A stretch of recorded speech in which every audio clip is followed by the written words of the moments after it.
Hey everyone, I hope you took a break from walking on the nature trail to hell and reading your Midnight Star to check in on our final salute to the weird one, Weird Al Yankovic. Yes, looking at the vinyl for my collection. And today we've got a very special one on deck. And we are looking at the second studio album from Weird Al Yankovic, and it's in 3D.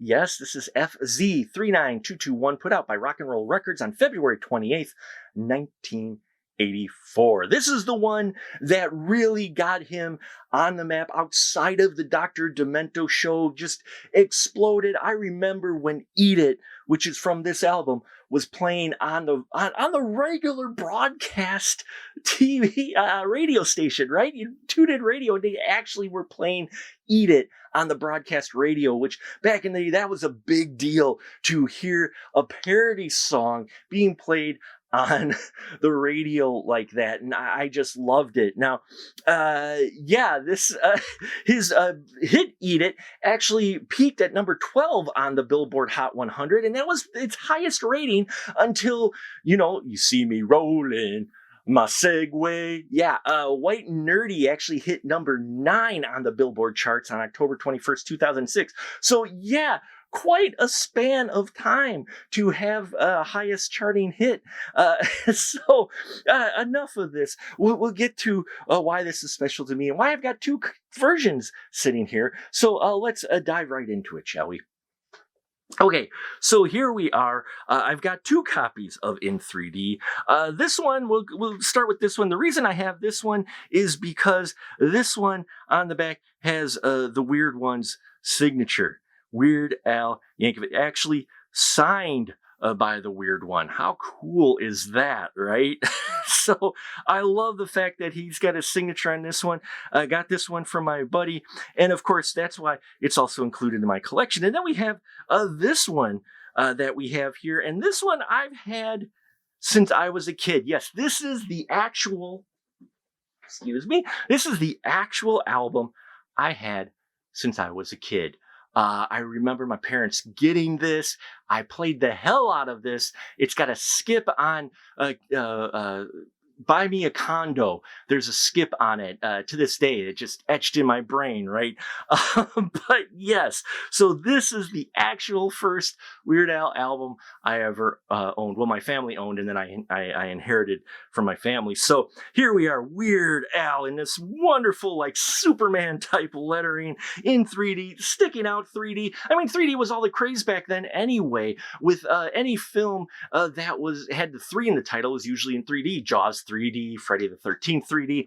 So it's only natural to have Weird Al Yankovic in 3D, which is kind of ironic that this is his second album, though it's called 3D. It would almost be more appropriate for third album, but I digress. But I love that. Got the wonderful shirt. I want this shirt. I want this shirt so bad. I will find this shirt one day. And the Weird One, just looking fantastic on this very 80s stylish cover. The spine that we have here, Weird Al in 3D, very small, but red and white. And there is our wonderful crew who have been with him for so long. And I love the 3D glasses and that.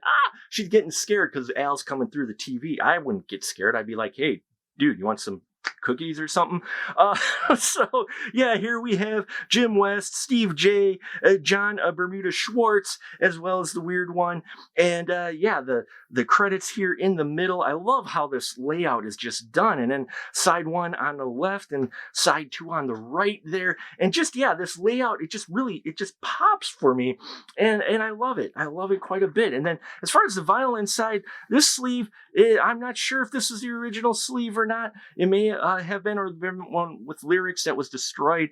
This is the only one I remember us ever having. But here we are with Weird Al in 3D with that rock and roll label on here that, yeah, very memorable, folks, for me on here.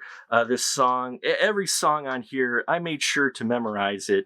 And we'll talk about a couple of my favorites on here when we return. So we're going to take a short break, and when we come back, we'll talk about the tracks on this vinyl. So stay tuned. Hey everyone, looking for even more content? Then why not head on over to our Patreon page, patreon.com/specialmarkproductions, where we have 3 affordable tiers that will get you access to the conversation before the conversation of the spoiler room, get an exclusive VIP episode each month that you vote for the spoiler room, and you can also get early access to our videos and so much more. So head on over there, because the more we can do there, the more we can do here. Just eat it. Just eat it. Eat it. Yes, we are back, folks, and looking at the tracks from this album, man, side one, starting off with his big hit, Eat It. Just eat it. And then Midnight Star, I wanna know. Whoa, whoa. Yeah, that's, if that isn't influenced by every tabloid you ever read at the grocery store, including Weekly World News. I swear Weekly World News may have even gotten some headlines from the Midnight Star. And then the Brady Bunch is a lot of fun. Buy Me a Condo is great. A little bit, dated there as far as why it's humorous, but if you grew up in the 80s, you know why Buy Me a Condo is quite humorous. Then I Lost on Jeopardy. That one is nearly beat for beat, word for word, just like My Heart's in Jeopardy. I believe that's the title of it, that it was parodied off of. I could hear the original song and sing the lyrics to I Lost on Jeopardy, and it matches up practically beat for beat, folks. I love that, that it's that accurate. And Polka's on 45, great one. And then side 2 is also really solid. That Boy Could Dance. Yes, little Mark was dancing in the living room to That Boy Could Dance because it just spoke to him. And Nature Trail to Hell, we need a movie on Nature Trail to Hell. You hear me? We need a movie for Nature Trail to Hell. I love that song, being the horror fan that I am. And yeah, so there you have it, folks. Weird Al in 3D. My first introduction to Weird Al. It wasn't until when I got a little older that I realized, oh, he had an album previous to this, and got that, Mr. Frump and the Iron Lung, and all of those great tracks that are on there, both the originals and the parodies. And yeah, I love his music.